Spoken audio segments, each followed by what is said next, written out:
So we've disclosed a few things. Very head shy. You go to pet him and he twirls his head around. We cored out some of the hair around his eyes so we can see a little better. Has made a huge improvement. So that works quick. Not a lot of whining, although he is very snarky with some of the other dogs while he's crated. So we're working on that. I'm sorry? What do you mean snarky? Think about what snarky means. Snark! Roar! Okay? Dogs walk by and he's rushing the crate. Roar! And stuff like that. So, yeah. So, we have some issues there. It's most of it's resource guarding behavior, most of it is fear. But you know, basically it's like he was perfect gentleman the first couple of days, and now that he's starting to relax, he's kind of like, this is my place. I'll do what I want to do. And it's like, so, quiet.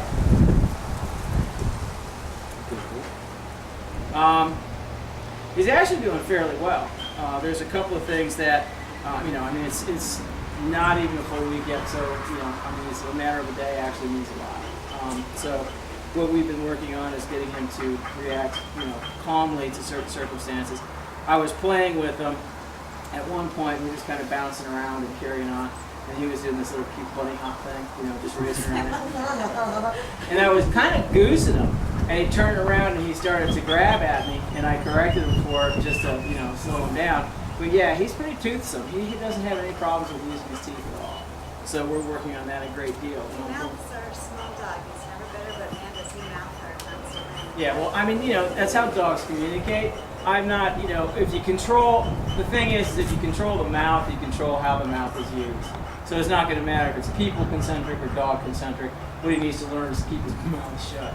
And when he goes to take treats, he's like, you know, "Wah!" He tries to swallow your treat from the elbow down, and it's like, no, you really want to take it just by the mouth or just by the fingers. So we've been working on a couple of those. Okay, the email that I sent you, you don't talk to him, you don't touch him, you don't acknowledge him in any way, shape, or form. What we're going to do is, my husband is going to demonstrate for you exactly how to breed a dog. So I'd like for you to step back here so you can see it, because we are going to capture it on video so that you guys can refer to it later. Stay. Now, back up. If he starts dancing around on his feet, that does not qualify as a step. So we reset, and all you do is simply, I had him back up, but what you do is you turn around, you show him your back, and you move away. When you move in, you move with purpose, and as soon as you start reading that the dog is starting to get a little aroused, you stop moving.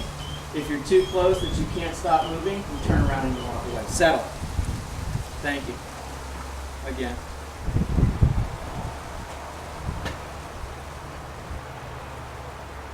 Notice the position of his hands, palm down as he extends them to the dog. Out. Leave it. The dog has to ignore the hand. Leave it. And then you can pet the dog. The other thing I've noticed is like when you start petting him, he starts getting overly aroused, he starts opening his mouth and licking and all that stuff. Don't keep petting him. Move your hand. So that way he understands that he's not going to be reinforced for that behavior. You don't want to withdraw. Eat! Because that's just going to pull him towards you. Keep your hand still. Out. Leave it. So that way he understands this is not appropriate. Settle. That's enough. Okay. One at a time. Who's first?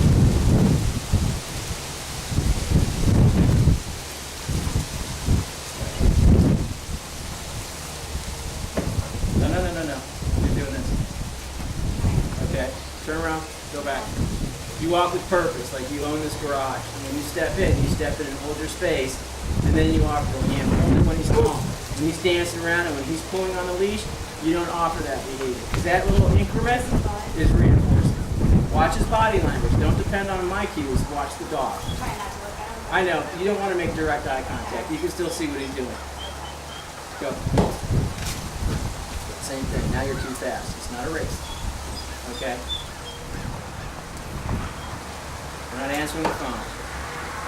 Okay. Again, you're just in the sig heil. Don't do that. Okay, when you stop, Can I see you stand there. Stand there. Okay. For a second. Because what you're doing is you're walking in. Okay, stand there. Let the calm wash over you. Then extend your hand. Go. Much nicer. Come forward a little closer. Yeah, a little bit. Extend your hand. And then you can pedal. There we go. Never on the top. Never on the top. Side. Underneath. Chest. Chin. A lot of times, especially with him, he doesn't like this. Do you like that? Most dogs don't, because he's got visual issues anyways. Settle. Doing that just makes him go crazy. I'm going to reset him. Here's that. Noticed it. It's a lot of work for you. Can't let. All the way, big fella. That's it. Very nice. Okay. Good job. Step. Go.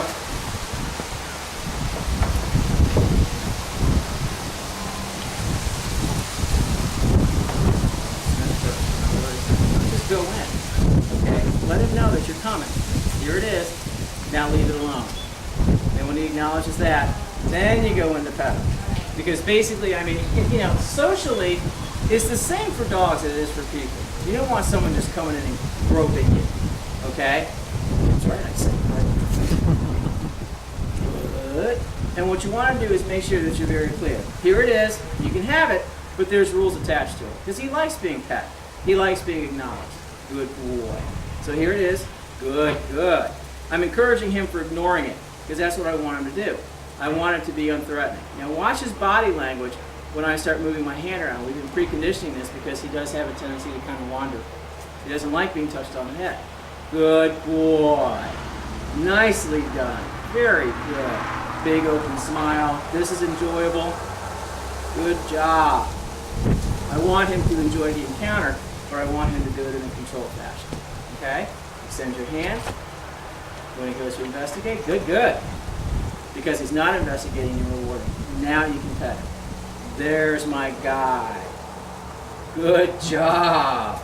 And if he lays down, that's fine. I mean, there's no prerequisite saying he has to sit or any of that stuff. Leave it. No, leave it. Good. Very good. Nice job. Next. Here, bud. Sit. Good. I'm gonna get that puppy out. Okay.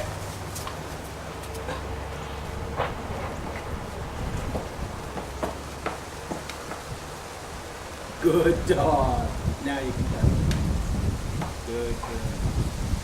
Very good. Nicely done. And see how he struggles? When he's starting to struggle and pull, you don't want to reinforce that by continuing to touch him. Withdraw your hand, don't, you know, eat, but basically you want to stop petting him because you don't want to reinforce the struggle. Make sense? Good. Very good. Good.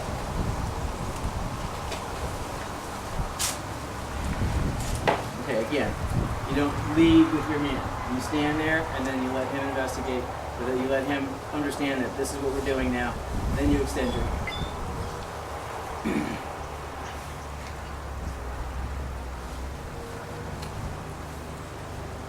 Leave it. Good, good, good. Here's my butt.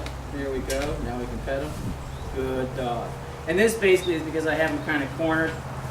Good boy. This isn't anything in particular. We got traffic up over there, and he's kind of interested in that.